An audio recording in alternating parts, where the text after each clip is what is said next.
ਜੀ ਬਿਸਮਿਲ੍ਲਾ। ਹਾਂਜੀ ਕਿੱਧਰ ਅੱਜ? ਓ ਬਾਬਾ ਜੀ ਗੱਲ ਪਤਾ ਕੀ ਏ, ਜੀ ਜੀ ਉਹ ਪੰਜਾਬੀ ਦੰਦੇ ਨੇ ਜਿਉਂ ਕੋਈ ਕਾਮਯਾਬ ਬੰਦਾ ਹੋਏ ਨਾ ਕਿਸੇ ਕੰਮ ਦੇ ਵਿੱਚ, ਜੀ ਜੀ ਉਹਦੀ ਧੁੰਮਾਂ ਪੈ ਜਾਂਦੀਆਂ ਨੇ।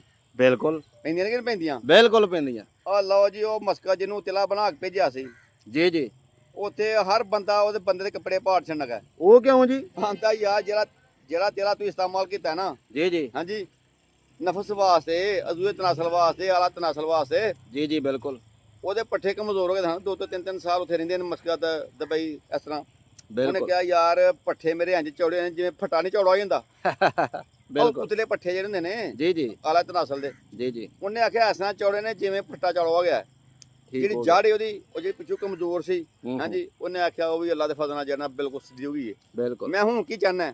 ਉਹਨੇ ਆਖਿਆ ਜਾਂ ਨੁਸਖਾ ਦੱਸੋ ਜੀ ਤੇ ਜੀ ਜਾਂ ਤੇਲ ਬਣਾ ਕੇ ਸਾਨੂੰ ਬੋਤਲ ਹੋਰ ਭੇਜੋ ਜਿੰਨੇ ਦੀ ਬਣਦੀ ਏ।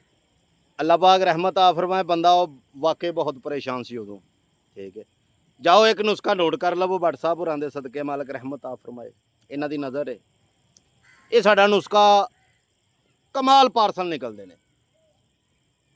ਉਜ਼ੋ ਤਨਾਸਤ ਦਾ ਕਮਜ਼ੋਰ ਹੋ ਜਾਣਾ, ਠੁੱਕ ਜਾਣਾ, ਬਾਹਰ ਨਾ ਆਉਣਾ, ਟੇੜਾ ਹੋ ਜਾਣਾ, ਲੰਬਾਈ ਚੜਾਈ ਨਾ ਹੋਣਾ, ਇਹ ਜਿਹੜੇ ਗਲਤ ਕਾਰੀਆਂ ਕਰਦੇ ਨੇ। ਹਾਂਜੀ, ਨੁਸਖਾ ਨੋਟ ਕਰ ਲਓ ਕਿ ਰੋਗਣ ਕੁੰਜਣ 1 ਪਾਈਆ ਤੇ ਰੋਗਣ ਮੱਛੀ 1 ਪਾਈਆ, ਅੱਧਾ ਕਿਲੋ ਤੇਲ ਹੋ ਗਿਆ। ਹੁਣ ਇਹ ਨਾ ਸੋਚਿਆ ਜੇ ਕਿ ਇਹ ਬੰਦੇ ਇੱਕ ਦਾ ਹੀ ਨੁਸਖਾ ਬਣੇਗਾ, ਪਰੇਸ਼ਾਨ ਨਹੀਂ ਹੋਣਾ। ਅਗਰ ਤੁਸੀਂ ਨਹੀਂ ਬਣਾ ਸਕਦੇ ਤਾਂ ਆਨਲਾਈਨ ਪਾਰਸਲ ਵੀ ਸਾਡੇ ਕੋਲ ਮੰਗਾ ਸਕਦੇ। ਬਿਲਕੁਲ ਇੱਕ ਫੌਜੀ ਕੀੜਾ ਹੁੰਦਾ ਫੌਜੀ ਸਾਹਿਬ ਕਬਰਸਤਾਨ ਦਾ, ਬਿਲਕੁਲ। ਮਾਲਕ ਨੇ ਬੜੀ ਸ਼ਫਾ ਰੱਖੀ ਹੈ। ਕਿਉਂ? ਉਹ ਕਬਰਸਤਾਨ ਦੇ ਵਿੱਚੋਂ ਸੁਰਾਖ ਕਰਕੇ ਤੇ ਮੁਰਦੇ ਖਾਂਦੇ ਨੇ, ਹੱਡੀਆਂ ਖਾਂਦੇ ਨੇ। ਉਹਨੂੰ ਕਹਿੰਦੇ ਨੇ ਫੌਜੀ ਕੀੜਾ। ਉਹਨੂੰ ਜਦੋਂ ਇਨਸਾਨ ਘੁੱਟੇ ਨਾ, ਇਹਦੇ 'ਚੋਂ ਇੱਕ ਵਾਈਟ ਪਾਣੀ ਨਿਕਲਦਾ ਹੈ ਤੇ ਉਹ ਬਾਅਦ 'ਚ ਚਿਪਚਿਪਾ ਜਿਹਾ ਹੁੰਦਾ ਅਲਫੀ ਵਾਂਗੂ। ਬਿਲਕੁਲ ਬਿਲਕੁਲ 100 ਕੀੜਾ ਤੁਸੀਂ ਇਹ ਲੈ ਲੈਣਾ ਤੇ 100 ਪੀਲਾ ਖਾਕੀ ਭੂੰਡ ਲੈਣਾ, ਜਿਹੜਾ ਐਡਾ ਸਾਰਾ ਹੁੰਦਾ।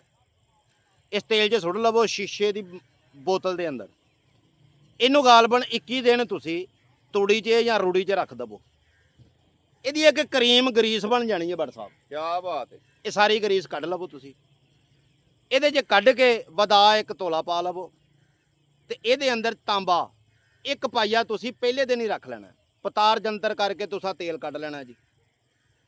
ਇਹ ਜਿਹੜਾ ਇੱਕ ਕਤਰਾ ਵੀ ਨਿਕਲ ਰਿਹਾ ਨਾ, ਸੋਨਾ ਡੈਮੇਜ ਤੁਹਾਡੇ ਵਾਸਤੇ ਬਾਬਾ ਜੀ। ਡੈਮਨ ਇੰਤਸ਼ਾਰੀ ਤਿਲਾ ਹੈ।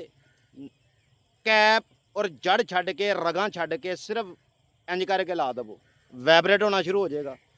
ਇਹ 7 ਕੁ ਦਿਨ ਤੁਸੀਂ ਲਾ ਦੇਵੋ, ਮੁਰਦਾ ਰਗਣ ਦੇ ਵਿੱਚ ਮਾਲਕ ਦੀ ਰਹਿਮਤਾਂ ਨਾਲ ਸ਼ਿਫਾ ਹੋ ਜਾਵੇਗੀ, ਤਾਕਤ ਪਾ ਦੇਗਾ ਜੀ। ਭੱਟ ਸਾਹਿਬ ਜਨਾਬ ਤੁਹਾਡੀ ਬੜੀ ਮਿਹਰਬਾਨੀ। ਸਦਾ ਬਾਦ ਰਹੋ ਹਾਂਜੀ, ਜੀ, ਸਦਾ ਬਾਦ ਤੁਹਾਨੂੰ ਰਹੋ। ਖੁਸ਼ ਰੱਖੇ। ਔਰ ਦੂਸਰੀ ਬਾਤ ਇਹ ਵੇ ਕਿ ਇਹ ਸਾਡੀ ਵੀਡੀਓ ਅੱਜ ਕੱਲ ਜਿਹੜੀ ਹੈ ਨਾ, ਇਹ ਸਾਨੂੰ ਯਾਰ ਤੁਹਾਡੇ ਵਰਗਾ ਇੱਕ ਦੋਸਤ ਨੇ ਡਰੋਨ ਦਿੱਤਾ ਏ ਹਾਂਜੀ ਤੇ ਯਾਰ ਇਹ ਡਰੋਨ ਤੇ ਬਣਨ ਦੀ, ਹਾਲਾਂਕਿ ਸਾਡੇ ਕੋਲ ਡਰੋਨ ਵਾਲਾ ਬੰਦਾ ਵੀ ਜਿਹੜਾ ਨਾ ਪਾਇਲਟ ਉਹ ਕਮਜ਼ੋਰ ਹੀ ਹਲੇ। ਹਾਂ, ਤੇ ਦੱਸਿਆ ਜੇ ਕੈਸੀ ਵੀਡੀਓ ਹੋਵੇ ਬਾਬਾ ਜੀ, ਇਹਦੇ ਤੇ ਜਾਂ ਪਹਿਲੇ ਵਾਂਗੂ ਕੈਮਰੇ ਤੇ ਹੀ ਬਣਨ। ਟ੍ਰੇਨ ਹੋਈ ਹੈਗੀ ਇਨਸ਼ਾਅੱਲਾ ਬੰਦਾ ਜੀ ਉਹ। ਅੱਲਾਹ ਪਾਕ ਰਹਿਮਤ ਆ ਫਰਮਾਏ। ਚੈਨਲ ਸਬਸਕ੍ਰਾਈਬ ਕਰੋ, ਵੀਡੀਓ ਸ਼ੇਅਰ ਕਰੋ। ਤੇ ਇਹ ਬੜਾ ਕਮਾਲ ਤਿਲਾ ਜੇ।